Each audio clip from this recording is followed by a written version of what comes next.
Hi everyone, this is Chaz from Yummy Keto Cakes. Hope you're all doing well. I wanted to share how I baked this number 40 cake for a lovely couple called Joe and Gary on their 40th anniversary. So here we go guys, I'm going to show you from beginning, middle and end and lessons learned how to make and bake a number 40 cake. Ooh, that rhymes.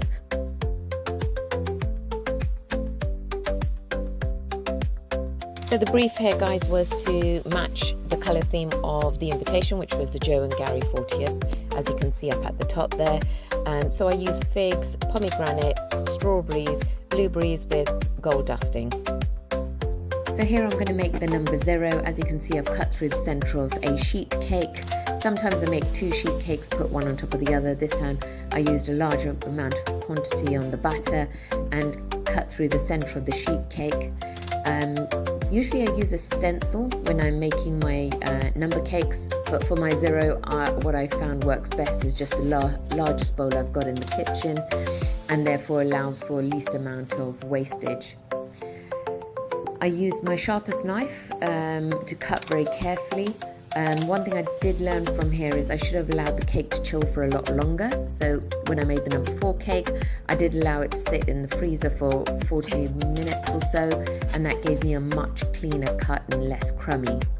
Here I'm using my straight edge side scraper to cut the edges, and then I move on to cutting the center where I got my round cutters. Looked at which was the best shape, didn't want to use too much wastage, so I took my smallest cutters and off I went. And lastly but least, the clearing up. So with all my sponges, I soak the sponge. So this is vanilla with water. I don't put sugar in, only because I don't like extra sweet cakes. After I've soaked my sponges, I actually made 3 sponges for this cake at the end. I then go ahead and make the balls of buttercream using my American buttercream recipe, which I will put a link in below. And then I make sure I line up each of the sponges. And really take your time here guys, because it's really important to make sure everything is level and succinct. I would most probably take a level out at this point as well to really level out that cake.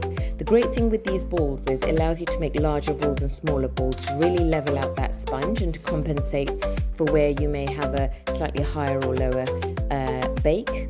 Now you may have noticed I've left the brown crumb on the top only because I knew I was going to be covering this up. I was icing this cake on a very hot day. In my baking kitchen it was about 22 degrees and the icing was actually colder than the temperature outside, hence I struggled a little bit with the buttercream. But all in all, it was absolutely great to make and it was fine. As all bakers know, you just compensate and you just go with the flow and enjoy what you're doing. So with this cake, the theme was maroon, burgundy, dark shades of pink because of the logo of the guitar for Joe and Gary's 40th anniversary. So as you can see, the piping and the decorations I put on top are going to be accordingly to match. There's some great fruits that you can put on. I love putting on figs, strawberries, raspberries, cherries. There's loads of color themed fruits that go together. What I did also is, because I'm getting into making flowers and rosettes out of buttercream, I also added some of those.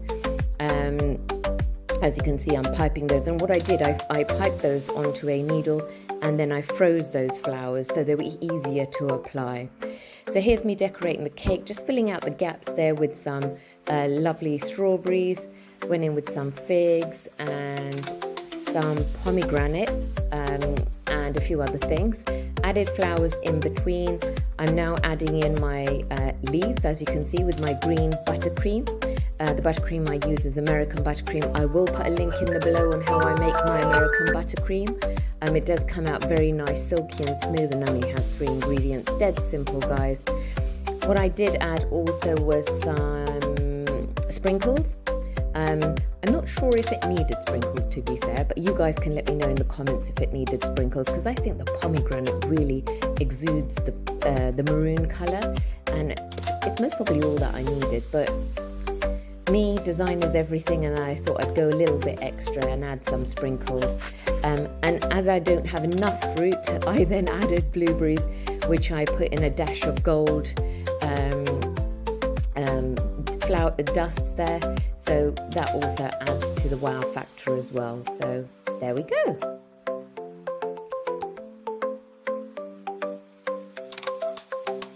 I'll put a link in below for the number 4 cake, as this is already a long video, but it's identical to the 0 cake. What I would say is when you put your final layer of sponge on your number 4 cake, please bring out your 0 cake as well and level them up. Make sure they're the same height. The decoration is identical, so they look like one piece of number 40 cake. Other than that, if you enjoy this video, please like and subscribe and look out for more videos. Thank you.